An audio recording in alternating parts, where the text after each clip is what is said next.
Welcome back and welcome to our very special guest, Dr. Marthie Momberg, who is a South African activist scholar with postgrad qualifications in theology, literature, and education. As a researcher at Stellenbosch University and Nelson Mandela University, she's published many, many publications. But what we want to talk about today is her book, 21 Voices, Unveiling Truths in the Struggle of Palestine through the Voices of Activism.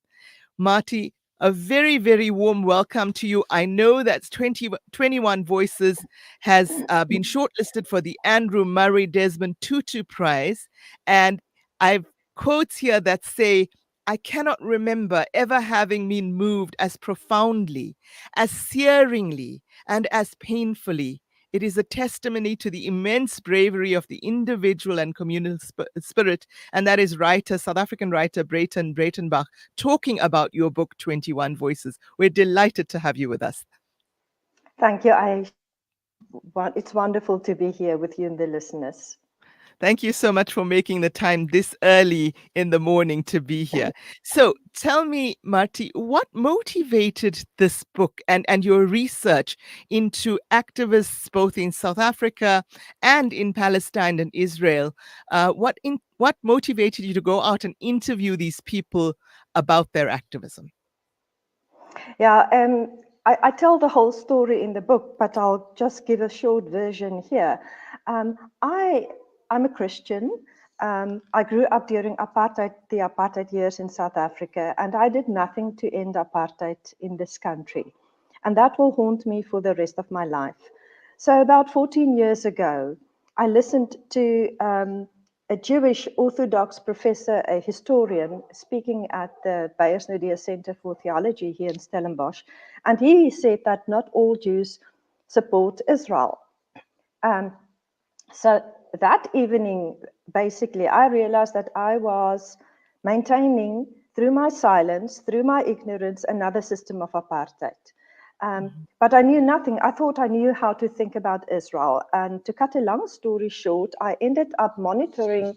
I applied to a program of the World Council of Churches to monitor human rights violations. And I lived for 3 months in the West Bank, where I monitored human rights violations. And you just mentioned how Israel is using untested weapons warfare basically in Gaza.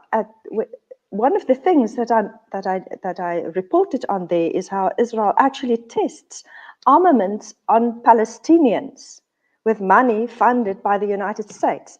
So what I saw there during the 3 months, and the encounters that I had with people from other countries, and also with Jewish Israelis who stand up for Palestinian rights, you know,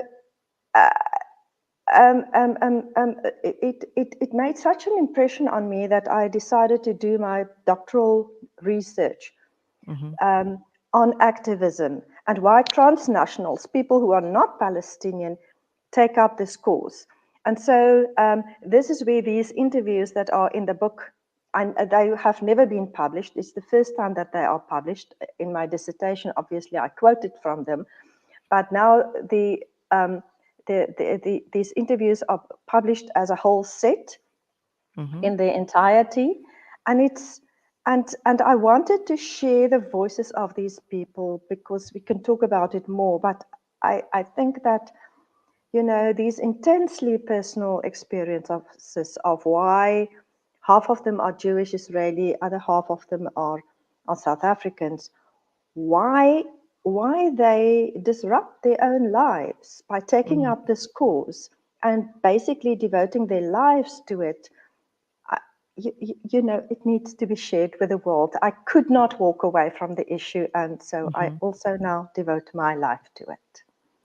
Well, there's some searing honesty in these interviews, but I'd like to ask you before we go into individual interviews, what were your key findings in terms of what prompted individuals to join the struggle, and also how much of it is about faith and how much of it is about individual and societal and indeed global integrity?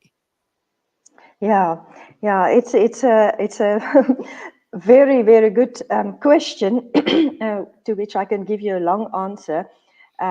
But these people were from different backgrounds, or they are from different backgrounds, and age groups and gender groups, and orientations. So we have Muslim South Africans, Jewish South Africans, Christians, one Buddhist Mm-hmm. Jew in South Africa, people who are not religious, and then we have the Jewish Israelis, most of them who are not religious. And what was so fascinating to me is, this is one of the core findings, is that despite this huge variety in their backgrounds, they share similar, I can actually say the same value set of justice, equality, um, honesty, and compassion. Mm-hmm. And to them, some argue it religious perspective. So there are extensive quotes from the Quran, from the Torah, also Mm-hmm. from the Bible. Um, and some say it's their faith. Um, Others say this is about how to be a human being. But Mm-hmm. even those who argue it from a faith perspective say this is how they learn from their faith, how to be a human being and how to be an instrument of God in this world. So that I found fascinating that and then they linked this their personal integrity and what it means to be a human being with global and societal integrity. and Uh-huh. and they speak beautifully about different contexts, about the different struggles, and what this meta dynamics between these various contexts are. Mm-hmm. So that was one of the fascinating findings. Absolutely. And really, really interesting that despite the variety and diversity of faith and ethnicity, etc., that there is always this reference to a shared set of values, of core ethics, if you will. And even where there is no faith, even, in talking to people who are atheist, or, even not of the monotheistic backgrounds, you mention in one of the interviews that one woman was a Hindu originally, and she realized that this was not an issue of faith, it was an issue of human rights. But I also found some of the analogies that your interviewees made very interesting. For example, one interviewee used a cake analogy, another one used an atom analogy. Would you care to expand on those a little bit, Marty? Yeah, and also, I think that cake analogy strikes a lot of people, Mhm. I mean, maybe I can read some of it, but Sure. it's um, these people didn't search for words, why they well, let me find it's I use pseudonyms in the book, and it's Mhm. um, Mudley, I Adli. think. Oh, yeah, Yes, Adli. let me Yeah. just, I've got Adli here. Let me just find um, the cake story. Sorry. Um, he basically says, um, I can't find it. I find him, but I don't find the analogy now. Um, Uh-huh. he basically says that he talks about interfaith dialogue and the Mhm. problematic way in which it is conducted, where people come together and uh, uh, um, they say, what matters to you and what matters to you, and this is my background and this is my culture and so on. And he says this is not the basis for interfaith discussion on this matter. We Mhm. have to have a baseline. So we have to agree upfront about, let's all agree on international law, that's the basic baseline. Mhm. And let's agree that we are using the frame of mind of basic universal values, these values that we just discussed. And then we can say, okay, here's the cake, and let's agree that from the Palestinian perspective, that cake was ours, but we're willing to share it. So now let's talk about how to share this cake. But he expresses it beautifully. And the Jewish Israeli man who talks about the atom is talking about how he just wants to be friends with everybody, and how he longs for peace and true peace in the world, and a communal spirit in the world. And he says that he explains through his interviews, obviously, because he's an ex-pilot, how difficult it was for him to realize what Israel is actually doing and what they, as the IDF, actually does. Mm-hmm. Mm-hmm. And the shift in how he felt alone, and how his entire world imploded when he realized what is actually going on. Mm-hmm. And then he decided to become part of the struggle, but against huge social resistance. And then at the end of this interview, he says that once, what you don't realize, and this is not the reason why you become an activist or in support, but once you are in it, it's like an atom, he says. You have this burst of energy and like-minded people from different backgrounds, from different orientations, different nationalities, and you become their friend, or you are this new circle of friends. And I can really testify of the same thing. I mean, I lost so many friends in the process of, and it's very painful to see that your friends can't see what you see. What you see. But then you meet other people, and that it's profoundly enriching to meet other people from different countries in my own country, people whom I never knew, Yes. or would have met, and they become my brothers and sisters. So Absolutely. that's Absolutely. what they talk Very, about. very profound indeed. Please hold that thought. We need to go for a quick ad break to pay the bills, and then we'll be back with you, Marthie.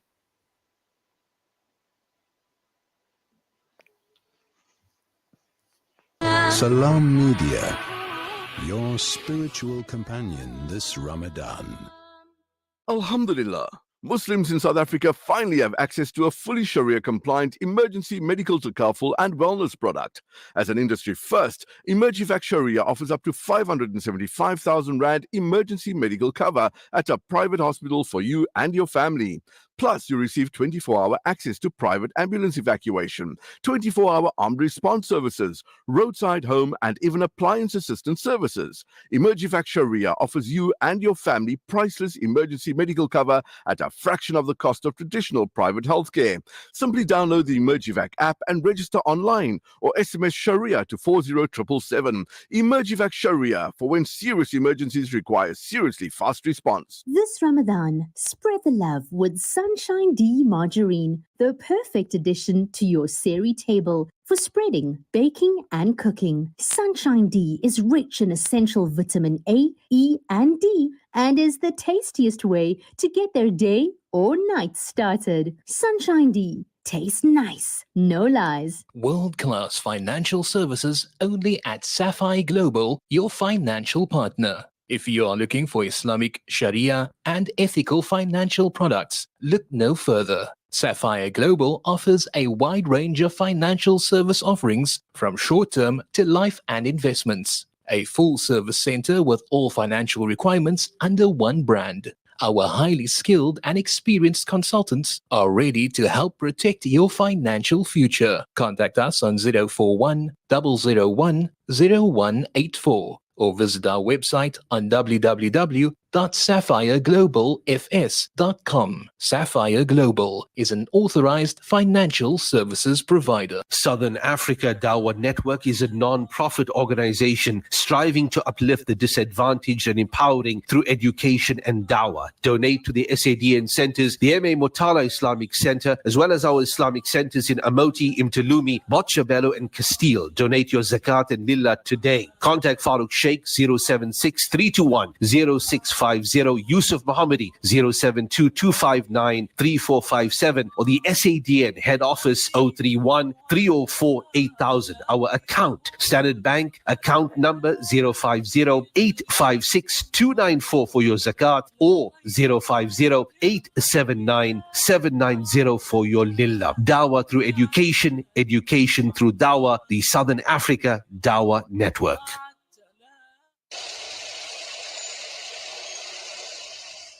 Are you looking for a cross-border road transport company that is committed in achieving high safety standards, who is fast and efficient, and also excellent customer service? Gardi Global specializes in cross-border transport from South Africa to Mozambique, Zimbabwe, Zambia, and Malawi. Gardi Global, situated at 10 Daniel Road, Benrose, Johannesburg. For inquiries, contact our trained staff on 011-614-3108 or email info@gardiglobal.co.za. Safe, long haul into Africa is our business. Gardi Global Transport. Abu Huraira narrated that he heard the Prophet Muhammad, may the peace and blessings of Allah be upon him, say, "In black seed there is a healing for every disease except death." This Ramadan, experience the health benefits of this ancient blessed seed by using the Tib Black Seed range. Black seed assists the body to boost immunity, regulate blood sugar levels, reduce inflammation, and act as a potent antioxidant. Experience a holistic approach to health by introducing the Tib Black Seed range into your Ramadan routine. Available in capsules, pure cold-pressed oil, and a vapor rub. Trust Tib Health Sciences for quality black seed products. For more information, visit blackseed.co.za. Available at leading pharmacies. The Prophet, peace be upon him, said, "The best of you are those who feed others." This Ramadan, join Penny Appeal South Africa in changing lives through Feed Our World. Provide food packs, hot meals, and sustainable food gardens. Make it count. Visit www.pennyappeal.org.za or call 031 1100 573. You are listening to Salam Media live from our headquarters in South Africa. This is Salam Media, keeping you company this Ramadan. Welcome back. We're talking to Dr. Marthie Momberg, the author of 21 Voices from Israel and South Africa, Why the Palestinian Struggle Matters. And the book is up on your screens right now for those of you who may want to purchase it. As I said before, it's been shortlisted for the Andrew Murray Desmond Tutu Prize. And Dr. Momberg was telling us just before the ad break about these two analogies that I picked up in the book about the cake and the atom, and how this Gideon, I think it is, who is the guy with the atom analogy, describes how this journey from not knowing, not realizing, and then realizing, feeling a deep sense of shame, and then also a deep urge to live with integrity, to live with in alignment with our core values, etc., and how that frees him like an atom to connect with other like-minded people and produces a surge of energy almost. Marthie, can I invite you, if you would like, to read from the book or to discuss anything else of significance that you found during this research process? Yeah, I can perhaps read.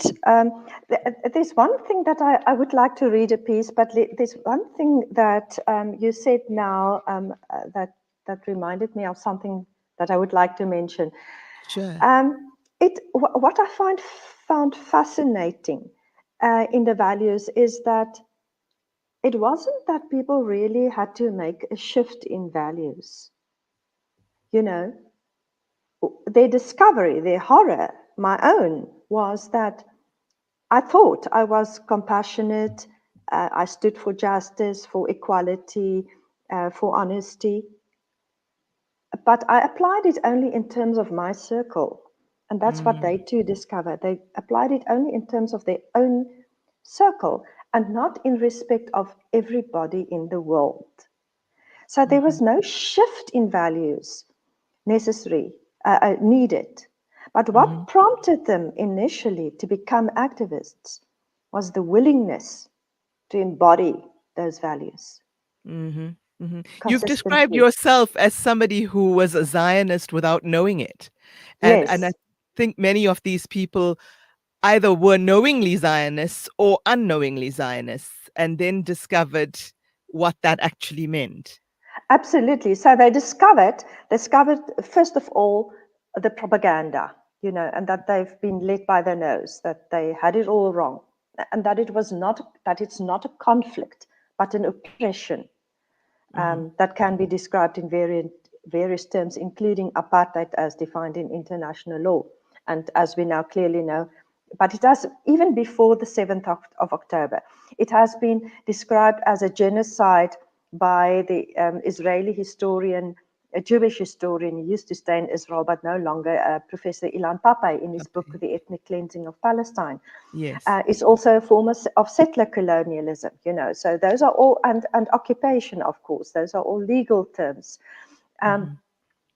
So they discovered that it's not a conflict as main media and Western politicians would like to Have position us it. believe. Yes. Yeah. And then they discovered this gap in how they apply their values, and that was the shock. That was the horror, the deep shame that you mentioned, that and others experienced once they discovered, and I too, I must say, deep shame, and then the willingness to embody it. But let me read, if there's still time, Yes, just a few please. words that a South African Christian, he's a very close colleague of mine, said, and he made the link between how good it is also for us as South Africans, but for that matter for anyone from any country, to be involved in the Palestinian struggle. He said, because okay, he says, but you sit in a church hall in Silvertown, in Athlone in Cape Town. He imagines this. And suddenly you are struck by the fact that this meeting is quite unique, because here are white Jewish activists who also happen to be atheist, but they're sitting in a Christian church hall. There are people from different churches sitting here. There are Muslims sitting in the same hall. And sometimes there are people who even live next to each other, Christians and Muslims, who don't often talk to one another. But here, suddenly they are sitting in the same hall and talking about this particular issue. I just think that for social cohesion in this society, it's such a good thing. I find myself in these spaces where it's been so whole, it feels so good. So as I read it, I'm actually troubled by what I read, because I highlight how good it is for ourselves to be part of this issue. But I mean, I just think that in the current circumstances, there is, how can one go to bed at night knowing that so many children and other people died and are amputated in Gaza, and I mean the horror continues in the West Bank also, And East Jerusalem, yes. Exactly, and then we have the horror of the lies of Yes. politicians. This is now an election year in South Africa, as it is in the United States. Voters are putting pressure on President Biden to, not that he really is adjusting his policies, he's just Paying lip doing a few service. things. Yeah, paying lip service.